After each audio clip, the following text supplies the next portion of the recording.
ఉషోదయం ప్రేమించు కాపరి ఉషా కిరణాలు ఉదయకాల ప్రసారానికి మిమ్మల్ని ఆహ్వానిస్తున్నాం. ప్రార్థన చేసుకుందాం. మమ్మల్ని మిక్కిలిగా ప్రేమిస్తున్న పరలోకపు తండ్రి, ఈ ఉదయకాల సమయానికై స్తోత్రములు. ఈ ఉదయకాలమున నీ వాక్యము కొరకు వచ్చి ఉన్నాము. అయ్యా, మాతో మాట్లాడము. ఈ కార్యక్రమం వీక్షిస్తున్న ప్రతి ఒక్కరికి నీ కృపను అనుగ్రహించమని వేడుకుంటున్నాం. వినగలిగిన చెవిని, గ్రహించుకోగలిగిన హృదయాన్ని ప్రతి ఒక్కరికి అనుగ్రహించి వాక్యమును దీవించి ఆశీర్వదించమని యేసు నామమున అడుగుచున్నాము తండ్రి, ఆమేన్. ఈ ఉదయకాలపు వాక్య భాగము రోమీయులకు రాసిన పత్రిక 5వ అధ్యాయము 5వ వచనము చదువుకుందాం. రోమీయులకు రాసిన పత్రిక 5వ అధ్యాయము 5వ వచనము. ఎందుకనగా ఈ నిరీక్షణ మనలను సిగ్గుపరచదు. మనకు అనుగ్రహింపబడిన పరిశుద్ధాత్మ ద్వారా దేవుని ప్రేమ మన హృదయములలో కుమ్మరింపబడి ఉన్నది. చదవబడిన వాక్య భాగములో దేవుని యందు నిరీక్షించటము, ఆయన యందు విశ్వాసము ఉంచి వేచి ఉంచటము ఆయన మనకు అనుగ్రహించిన కృప అని గ్రహించుకోవాలా అన్న కార్యమును ఇక్కడ భక్తుడు రాయటం చూడగలము. ఎందుకంటే ఆ నిరీక్షణ దేవుని ప్రేమ చేత మనకు అనుగ్రహించబడినది కనుక ఎటువంటి పరిస్థితిలో మనము సమస్యలకుండగా, ఎటువంటి పరిస్థితిలో కలవరము చెందకుండగా కాపాడగలిగిన కార్యముగా ఉంటుంది. ఈ ఉదయకాల సమయంలో ప్రభు మనల్ని ప్రేమించి మనకు ఆదరణ, సహాయము, ఓపిక, విశ్వాసమును అనుగ్రహించేదాని కొరకు ఆయన యొక్క ఆత్మను మనకు సహాయముగా ఇచ్చి వెళ్ళినాడు. కృంగిన సమయములో, అలసిన వేళలో సహాయము చేసే దేవుని యొక్క పరిశుద్ధాత్మను, ఆయన యొక్క ఆత్మను మనకు అనుగ్రహించినాడు.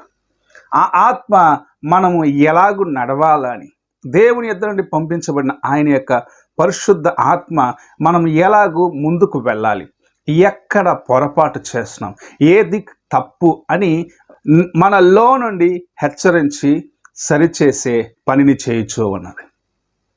దేవుని పరిశుద్ధాత్మ ఏ వ్యక్తిలో నిలిచి ఉంటుందో ఆ వ్యక్తి ఏదైనా పొరపాటు చేసినప్పుడు ఆ ఆత్మ, లేకపోతే దేవుని యొక్క ఆత్మ అతనిని గద్దిస్తుంది, అతనిని దిద్దుతుంది అన్న కార్యమును మనం జ్ఞాపకం చేసుకోవాలి. యేసు ప్రభు ఈ లోకమును విడిచి వెళ్ళేదానికి ముందు ఆయన చెప్పిన మాట, నేను వెళ్ళిన తర్వాత పరిశుద్ధాత్మ మీకు అనుగ్రహించబడు, పరిశుద్ధాత్మ మీ వద్దకు వచ్చును, అతడు మిమ్మల్ని ప్రతి కార్యంలో గద్దించి సరిచేయను, అతను నేను మిమ్మల్ని హెచ్చరించు అన్న రీతిగా శిష్యుల దగ్గర చెప్పి వెళ్ళటం మనం చూడగలము. దేవుని యొక్క ఆత్మ నీకు తోడుగా ఉంటుంది, నిన్ను హెచ్చరిస్తుంది, నిన్ను సరిచేస్తుంది, నిన్ను గద్దిస్తుంది, బాగు చేస్తుంది అనేది నువ్వు గ్రహించుకోవాలి.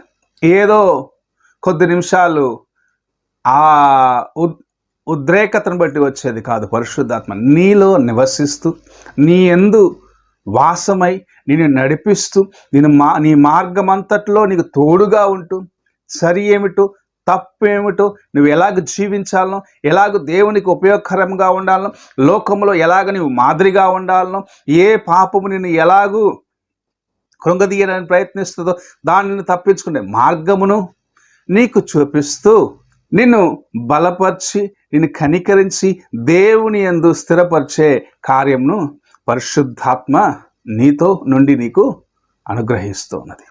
ఈ ఉదయకాలమున నీ జీవితంలో దేవుని యొక్క కృపను, ఆయన యొక్క నిరీక్షను, ఆయన యందు ఉన్న విశ్వాసమును పట్టుకొని ముందుకు వెళ్ళే దానికి సహాయము చేస్తున్న దేవుని ఆత్మ నీకు తోడుగా ఉన్నదా?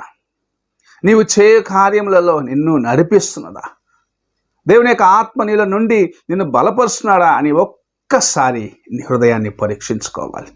దేవుని ఆత్మ నడిపింపు లేకుండా నీ సొంత తలంపులకు స్థానం ఇచ్చినట్లయితే, సొంత తలంపులను బట్టి ముందుకు వెళ్ళినట్లయితే నీ జీవితము అగాధంలో పడిపోయిన పరిస్థితికి వెళ్ళిపోతుంది.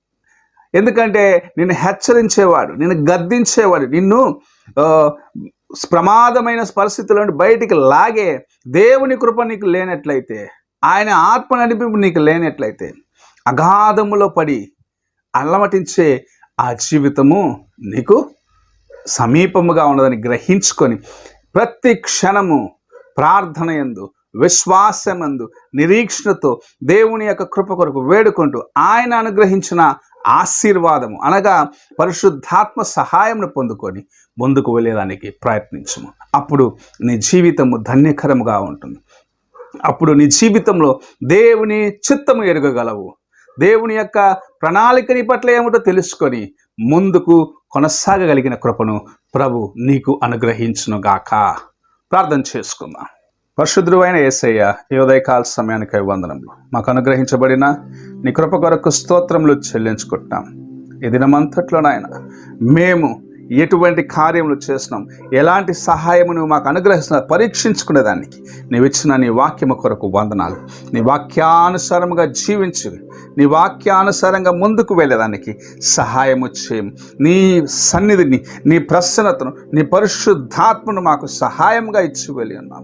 ఆ పరిశుద్ధాత్మ సహాయముతో మేము ముందుకు వెళ్ళే కృపను అనుగ్రహించమని, నీ ఆశీర్వాదములతో నింపమని, నీ ఆశీర్వాదములతో నడిపించమని, నీలో నాయన ఎదిగేదానికి సహాయము చేయమని యేసు పరిశుద్ధ నామమున అడిగి వేడుకుంటున్నాను పరమ తండ్రి.